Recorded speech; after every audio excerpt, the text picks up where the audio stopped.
हमरा दुखावा विपत्तिया के नाश करी जी। हमरा दुखावा विपत्तिया के नाश करी जी। सरदा मैया हमरा गरदन में वास करी जी। सरदा मैया हमरा गरदन में वास करी जी। आके लजिया बचाई हमरा पास रही जी। आके लजिया बचाई हमरा पास रही जी। सरदा मैया हमरा गरदन में वास करी जी। सरदा मैया हमरा गरदन में वास करी जी। डीजे सोनू कुशवाहा ढेका बजा।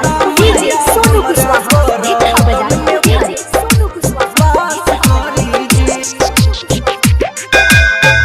लजिया बचाई हमरा पास रही जी।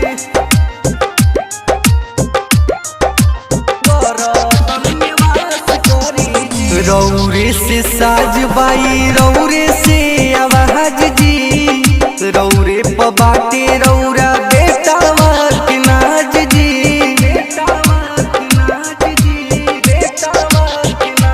हाँ हाँ रौरे से साजबाई रौरे से आवाज जी। रौरे पबाटे रौरा बेटा के नाज जी।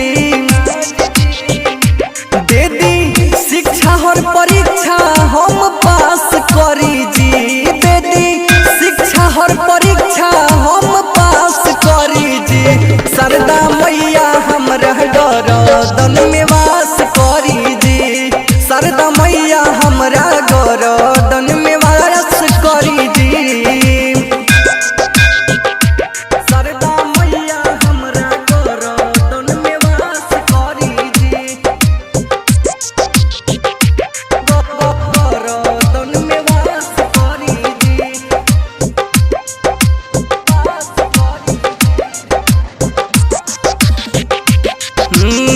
माथावा पे हाथ धके बेटावा बनाली। गलती के माफ कके गले से लगाली। हे माई दया कर। हाँ हाँ माथावा पे हाथ धके बेटावा बनाली। गलती के माफ कके गले से लगाली। राजू सुधीर जी पर कृपा कुछ खास करी जी। मनी कंचन पर कृपा कुछ खास करी जी।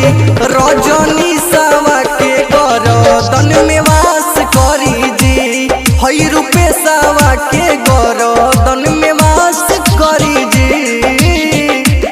आके लजिया बचाई हमरा पास रही जी। आके लजिया बचाई हमरा पास रही जी। सरदा मैया हमरा गरदन में वास करी जी। सरदा मैया हमरा गरदन में वास करी जी। सुपर रिकॉर्डिंग स्टूडियो राजापट्टी कोठी।